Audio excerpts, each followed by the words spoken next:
Bueno, primero, el propósito es que la ciudadanía tenga una voz respecto a quién quieren que administra sus fondos de pensiones. Sabemos que durante todo este tiempo las AFP en particular han estado en una crisis de legitimidad durante todos estos años, razón por la cual también es parte de los objetivos de esta reforma de pensiones el hacer un cambio en materia de la gestión, de la administración de los fondos de pensiones. En ese sentido, dado que ya estamos en esta etapa de la discusión del proyecto de ley, también se hace necesario, dado que las AFP han tenido una campaña millonaria para contraponerse a la reforma de pensiones y para responder a esa campaña, a esa ofensiva que han tenido las AFP, que mejor que la democracia, que mejor que sea la ciudadanía quien elija, ¿cierto? Si quieren que las AFP sigan gestionando sus fondos de pensiones o si no, y así poder pasar a tener un cambio en el sistema previsional.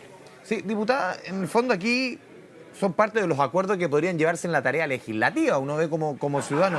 ¿No es parte también, o una propuesta como esta también, reflejar un poco el fracaso de la política, de no ponerse de acuerdo? Porque es un tema que debiese, nosotros por algo votamos por ustedes para que nos representen, y es el trabajo que tiene que hacer el legislativo, más que un plebiscito o consulta popular o como se le quiera poner. Bueno, efectivamente, durante todo este tiempo hemos intentado llegar a un acuerdo. Todavía, de hecho, se están haciendo esos esfuerzos para poder tener una reforma de pensiones, pero la arremetida que han tenido las AFP y también la disposición que hasta la fecha, al menos, no sabemos si va a salir el acuerdo, esperemos que sí, pero hasta la fecha al menos hemos visto obstáculo tras obstáculo, excusa tras excusa y sobre todo esta arremetida de la AFP en donde no asume ni siquiera con una autocrítica, ¿cierto?, los resultados de las malas pensiones que tiene el sistema de jubilación y que por lo mismo nos hacen también necesario que la voz de la ciudadanía se escuche, sobre todo en un debate legislativo como este, porque los principales perjudicados, ¿cierto?, de no avanzar en una reforma, por ejemplo, respecto a quién administra los fondos de pensiones, van a ser los jubilados y las jubiladas. Podría preguntarse también en ese mismo ámbito, por ejemplo, porque también, claro, uno ve que las AFP, en términos de, si uno hace las encuestas, no están bien paradas, pero si tú le preguntas a la gente también dónde quieren que ellos vaya el porcentaje previsional, uno ve casi todos los estudios dicen que vaya a la cuenta individual, ampliamente, entonces también se podría preguntar lo mismo. Sí, lo que pasa es que son dos discusiones, ¿cierto? Una es respecto a cómo se podría gestionar este porcentaje adicional, ¿cierto? Si es que en base al ahorro individual o el seguro social, y en ese sentido el poder tener un sistema mixto ha sido la solución, la propuesta que se ha levantado en esos mismos términos, para poder primero, claro, darle la garantía que una persona que está cotizando en el futuro pueda tener una buena jubilación producto de su trabajo, pero también para que los jubilados actuales puedan mejorar sus jubilaciones hoy y no en un tiempo largo más, ¿cierto? Que es el producto de la capitalización individual, es postergar las mejoras de las jubilaciones y por lo tanto tener un sistema mixto ha sido la propuesta para poder tener ambas cosas. Y por otro lado, respecto a quién administra, bueno, también dentro de las propuestas de la reforma está que se pueda elegir, ¿cierto? Si uno quiere un inversor público o un inversor privado, que ampliar la competencia también viene dentro de ese marco y por lo mismo nosotros creemos que al poder plantear esta propuesta de reforma constitucional viene a fortalecer esa línea, ¿cierto? De que sea la ciudadanía quien elija, que se pueda también decidir durante todos estos años de implementación del sistema previsional chileno, no se ha podido decidir, ¿cierto?, entre tener un inversor público o un administrador público y uno privado. En realidad hemos tenido que más bien estar obligados a cotizarle a las AFP. Sí. Independiente de que hay 7, que uno puede elegir entre esas 7, pero hay una obligación de cotizarles a ellas, ¿cierto? Y no poder elegir entre un sistema que incluso le dé a uno más garantías, porque hay un cuestionamiento a la legitimidad de quien administra que nos parece también necesario de recoger en estos debates. No fue de las mejores, dijo que el gobierno no está pensando en plebiscito. El gobierno está poniendo su principal esfuerzo en que salga la reforma y eso lo entendemos. De hecho, por lo mismo nosotros no creemos que sea contradictorio, creemos que es complementario a las ideas también que está impulsando el gobierno en la misma reforma de pensiones y esto lo hacemos en el entendido de que queremos que la idea de separar la industria, de poder terminar con el negocio de la AFP, por último, se decida, ¿cierto?, desde la ciudadanía. O sea, sabemos que es un debate que hemos llevado mucho tiempo.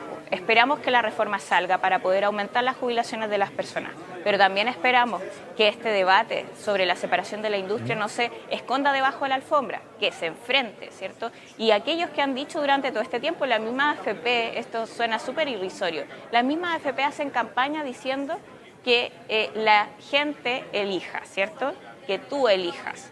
Bueno, perfectamente, ¿por qué no elegir entre una AFP o una entidad pública? Eso es lo que estamos diciendo, porque al final hay una contradicción entre quienes dicen que se elija, entre quienes defienden la libertad de decidir, pero que a la hora de hablar de las AFP esos conceptos no están.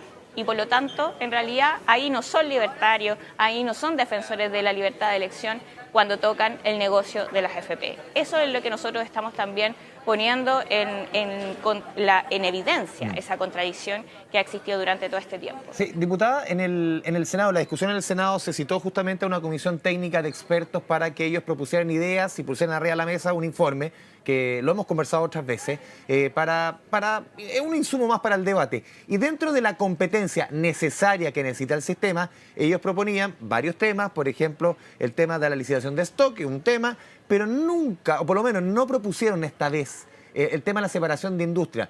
Y en esa comisión había de todo, bien variopinto, pero ellos no proponen la separación de industria. Dicen que hoy día eso no es lo más recomendable. Hay una experiencia respecto a la administración de cuentas junto con la inversión que es difícil ponerla en marcha desde cero. Incluso algunos expertos, y ni siquiera ni cercanos a la derecha, hablan de que podía ser un Transantiago previsional. Mira, la verdad es que el tema de la separación de la industria, si bien no fue recogido en esa comisión, que igual debo decir es una comisión que representa solamente a los senadores que son parte de la comisión de trabajo y más bien al sector de la derecha que estaba en diálogo con el gobierno, no sé, Paula para Benavides, poder trabajar en las no propuestas. son personas precisamente Pero de bueno, derecha. Claro, pero yo también podría decir ¿Sí? respecto a sus opiniones, o la de misma Paula Benavides, o de también András Sutov, que también es otro experto en esta materia, que han planteado soluciones distintas a las que se ha llegado, digamos, Sí, por eso yo desde apunto que no las plantean la propuestas separación de de la industria. derecha y que refuerzan. Claro, lo que pasa es que en esta materia eso también ha sido más bien producto de que la propuesta original, que era poder contar con un administrador público que permitiera, ¿cierto?, poder descontar todos los gastos en comisiones que ahora se va a tener y que lógicamente nos llevó a presentar esta propuesta de separación de la industria y de libertad de elección en la inversión. Eso no quiere decir, ¿cierto?, los informes que se han presentado hasta ahora no son los únicos, ¿cierto? Hay más visiones al respecto, de hecho, las mismas comisiones anteriores, las comisiones Marcel, ¿cierto?, se habían planteado soluciones que están, ¿cierto?, parecidas a las que estamos llegando ahora y por lo mismo no es algo, ¿cierto?, que suene o que pueda ser tan distinto incluso a lo que funciona en otros países. Yo creo que acá lo importante, ¿cierto?, primero, claro, es subir las jubilaciones ya, ¿cierto?, el poder tener un mecanismo y eso lo da el Seguro Social. Pero en segundo lugar, el hacernos cargo que la falta de competencia, el poder, el que finalmente estemos secuestrados frente a 7 AFP, que son las que dominan y toman las decisiones al respecto, también nos llevan primero a un cuestionamiento de legitimidad, pero también a que la concentración del poder en esta materia hace que las decisiones que se tomen no muchas veces vayan enfocadas en lograr la mejor rentabilidad o la mejor inversión, entendiendo además que del gasto solamente destinan un 7% a la inversión y gastan más de 5 veces ese mismo presupuesto en ventas. Entonces, ese tipo de cosas hay que también limitarla y qué mejor que la competencia y poder decidir entre más actores, incluyendo uno público, un mecanismo para que eso se revierta. Sí, diputada, se puede abrir también un poco, unido con lo que yo le planteaba al inicio, se abre una ventana para que muchos temas que se debiesen discutir en el Parlamento, zanjar en el Parlamento, más allá que nos guste o no lo que salga del Parlamento. Ese es el lugar para zanjar ese tipo de discusiones y se abre una ventana, una suerte como de tercera cámara a través de plebiscitos. Mira, yo la verdad que creo que este es un debate gravitante. O sea, plebiscito efectivamente es una posibilidad de resolución democrática, digamos, de las diferencias. Y en esta materia, que no es cualquier materia, es un debate sumamente determinante. Se ha demorado el Congreso durante 3 periodos, ¿cierto?, en llegar a una conclusión, porque es un debate que ha sido difícil. porque hay intereses económicos de por medio. Y además hemos visto, ¿cierto?, cómo se han desplegado esos intereses económicos durante toda la discusión legislativa. Por lo mismo, se hace más fuerte la necesidad de que la ciudadanía también tenga una voz en esta discusión. De eso estamos hablando, de nada más ni nada menos. Entonces, si bien nosotros tenemos la tarea, y vamos a estar abocados, por cierto, Andrés, a que salga la reforma de pensiones en los términos que requiere la gente, es decir, poder terminar con este negocio que no le hace bien a las jubilaciones, no le hace bien a la legitimidad del sistema, y por otro lado que aumente las jubilaciones ya. Y para eso también las jubilaciones tienen que ser aumentos sustantivos. Yo en esto también quiero agregar un punto que se está discutiendo en la reforma de pensiones. Lo he oído desde la derecha, que quieren aumentar los requisitos para que las mujeres puedan acudir, ¿cierto?, a esta garantía del 1.5% del Seguro Social, para que llegue, ¿cierto? Incluso han hablado de 15 años como requisitos de cotización de las mujeres. Yo le quiero decir que no podemos dejar a más de la mitad de las mujeres fuera del Seguro Social. Eso sería un error garrafal. Uno de los objetivos de esta reforma es hacernos cargo de las diferencias entre hombres y mujeres. Si las dejamos fuera, no nos estamos haciendo cargo. Simplemente estamos diciéndole a las mujeres de Chile que no cuentan con una reforma de pensiones para poder aumentarle las jubilaciones, y eso me parece una injusticia tremenda que se replique. Yo en esto apelo a que tengamos también la empatía necesaria, que pongamos las prioridades, por ejemplo, de poder hacernos cargo de las desigualdades por delante, y en esto creo que las senadoras, las diputadas, vamos a estar unidas para defender los derechos de las mujeres.